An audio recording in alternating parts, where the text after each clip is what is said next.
प्रिय विद्यार्थियों, आज का हमारा टॉपिक है लोक प्रशासन का उद्भव व स्थिति, BA part third, paper second. इससे पहले के वीडियो में हम लोक प्रशासन का अर्थ, उसकी प्रकृति और विषय क्षेत्र के बारे में पढ़ चुके हैं।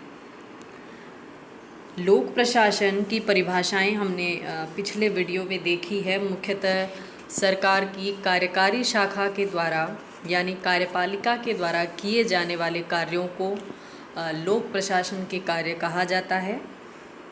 तो सरकारी गतिविधियों के पहलू के रूप में लोक प्रशासन उतना ही पुराना है जितना कि राजनीतिक समाज, यानी जब से मनुष्य ने राजनीतिक समूहों का, किसी राजनीतिक व्यवस्था का निर्माण प्रारंभ किया, उसी समय लोक प्रशासन का उदय भी हुआ है। लेकिन एक स्वतंत्र अनुशासन, एक स्वतंत्र विषय के रूप में इसका विकास अधिक पुराना नहीं कहा जा सकता। इसको पहले के समय में राजनीति विज्ञान की एक शाखा के रूप में ही पढ़ा जाता रहा है। तो किस प्रकार लोक प्रशासन एक अलग विषय के रूप में स्थापित हुआ, इसकी विकास यात्रा में कौन कौन से महत्वपूर्ण चरण हैं, वो आज के इस वीडियो की विषय वस्तु है।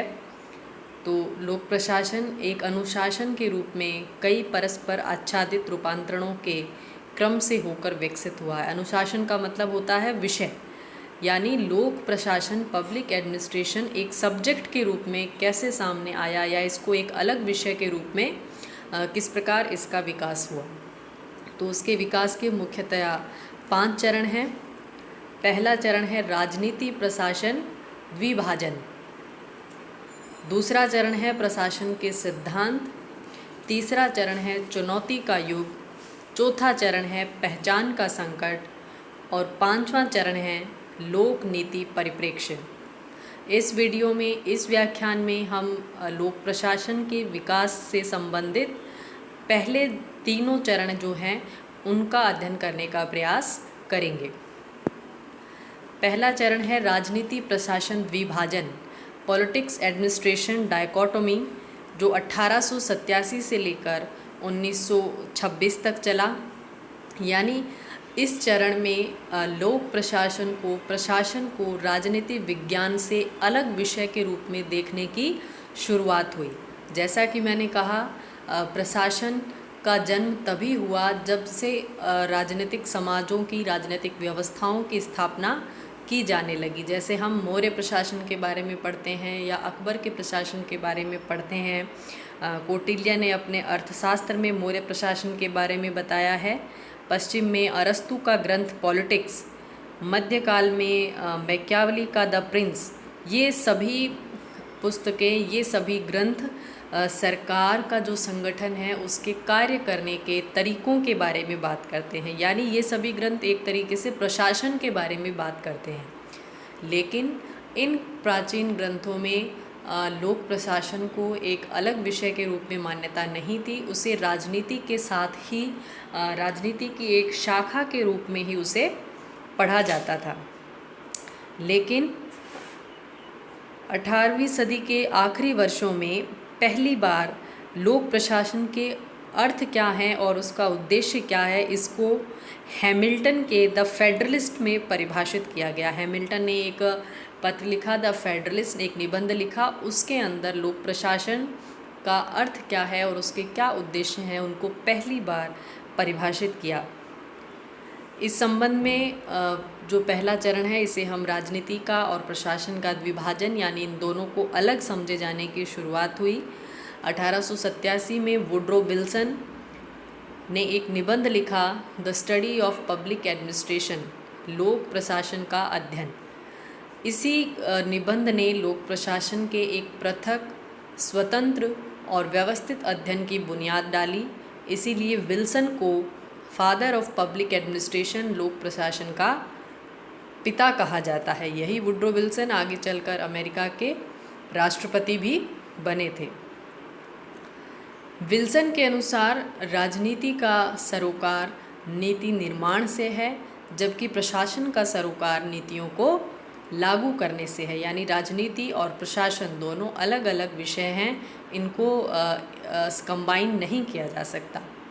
इसी विचार को आगे बढ़ाते हुए 1900 में फ्रैंक जे गुडनाउ ने एक पुस्तक लिखी, पॉलिटिक्स एंड एडमिनिस्ट्रेशन, राजनीति व प्रशासन। गुडनाउ के शब्दों में राजनीति का मतलब राज्य की इच्छा की अभिव्यक्ति से है, जबकि प्रशासन का नाता इन नीतियों को लागू करने से है। तो गुडनाउ को अमेरिकी लोक प्रशासन का पिता कहा जाता है। 1926 में एल.डी. वाइट की पुस्तक introduction to the study of public administration प्रकाशित हुई। ये पब्लिक एडमिनिस्ट्रेशन पर प्रकाशित पहली टेक्स्ट बुक थी, पहली पाठ्य पुस्तक थी। इसके प्रकाशन के साथ ही इस विषय को अकादमिक वैधता हासिल हुई और अमेरिकन विश्वविद्यालयों ने इसे एक विषय के रूप में पढ़ाना प्रारंभ कर दिया। तो ये चरण था राजनीति और प्रशासन के द्विभाजन से संबंधित। दूसरा चरण है प्रशासन के सिद्धांत। जब प्रशासन को राजनीति से अलग एक विषय के रूप में मानने की परंपरा प्रारंभ हुई, तो प्रशासन के विचारकों ने इसके कुछ सिद्धांत ढूंढने का प्रयास किया। किसी नए विषय के बनने में ये चरण बहुत महत्वपूर्ण है कि उस विषय से संबंधित कुछ सिद्धांतों की खोज की जाए। इस चरण के विद्वानों का मानना था प्रशासन के कुछ सामान्य सिद्धांत होते हैं जिनकी खोज करके हम लोक प्रशासन को प्रभावी बना सकते हैं, लोक प्रशासन को गुणवत्तापूर्ण बना सकते हैं। इस चरण की शुरुआत 1927 से 37 तक का समय इस चरण का है। इसमें W.F. विलोबी की पुस्तक प्रिंसिपल्स ऑफ पब्लिक एडमिनिस्ट्रेशन के साथ इस चरण की शुरुआत हुई। इस चरण के अन्य महत्वपूर्ण प्रकाशन हैं Henry Fayol, industrial and general management, M.P. Follett, creative experience, Mooney व रेली, ऑनवार्ड इंडस्ट्री, गुलिक व Urwick, papers on the public administration, Mooney और रेली, प्रिंसिपल्स ऑफ ऑर्गेनाइजेशन। यानी ये वो चरण था जब लोक प्रशासन विषय के लिए महत्वपूर्ण सिद्धांत निर्माण का प्रयास किया जा रहा था। इस समय लूथर गुलिक और उर्विक ने पोर्टस्कोप का सिद्धांत दिया। हेनरी फेयोल ने प्रशासन के 14 सिद्धांत दिए। किसी ने संगठन, किसी ने संचार संबंधी सिद्धांत देने का प्रयास किया ताकि इन सिद्धांतों का प्रयोग लोक प्रशासन में करके प्रशासन को अधिक प्रभावी बनाया जाए, उसको और गुणवत्तापूर्ण बनाया जा सके। इसके पश्चात तीसरा चरण है चुनौती का युग, era of challenge, time period 1938 to 1947। इस चरण का मुख्य विषय था लोक प्रशासन के अध्ययन में मानव व्यवहार उपागम की वकालत, यानी मानव किस तरीके से व्यवहार करता है, प्रशासन उस पर कैसा प्रभाव डालता है और किस प्रकार प्रशासन मनुष्य के व्यवहार से प्रभावित होता है, उन संबंधों की खोज की जाए। इस दौरान पूर्व के दो चरण थे राजनीति प्रशासन द्विभाजन और प्रशासनिक सिद्धांतों का निर्माण। इन दोनों ही चरणों को खारिज कर दिया गया। ये तर्क दिया गया कि प्रशासन को राजनीति से अलग नहीं किया जा सकता, क्योंकि प्रशासन न केवल निर्णयों को लागू करता है बल्कि नीति के निर्माण में, जिसे हम मुख्यतः राजनीति का कार्य समझते हैं, उसमें भी महत्वपूर्ण भूमिका निभाता है। इसीलिए इसे हम स्वतंत्र विषय का रूप नहीं दे सकते, ये राजनीति विज्ञान की ही एक शाखा है। इसी तरह से दूसरे चरण प्रशासनिक सिद्धांतों की भी आलोचना की गई और उन्हें भ्रामक कहावतों की संज्ञा दी गई। एल्टन मेयो के हाथॉन एक्सपेरिमेंट्स ने संगठन की प्रभाविता, यानी कोई संगठन कब अधिक उत्पादकता दे सकता है, कब अधिक उसका कार्य है वो प्रभावशाली हो सकता है, इसका निर्धारण करने में अनौपचारिक संगठनों के महत्व पर बल दिया, जिससे मानव संबंध उपागम का जन्म हुआ। इस चरण के महत्वपूर्ण प्रकाशन है Herbert Simon, administrative behaviour, Herbert Simon, the proverbs of administration यानी प्रशासन की कहावतें, Robert Dahal.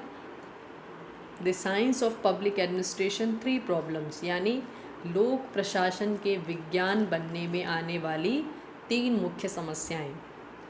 Dwight Waldo, the administrative state, यानी ये वो युग था जिसमें सिद्धांत निर्माण के कार्य को, राजनीति और प्रशासन के विभाजन को चुनौती दी गई और पुनः ये धारणा स्थापित हुई कि लोक प्रशासन एक स्वतंत्र विषय के रूप में स्थापित होने के लायक नहीं है। परिप्रेक्ष्य के बारे में हम अगली वीडियो में पढ़ेंगे। धन्यवाद।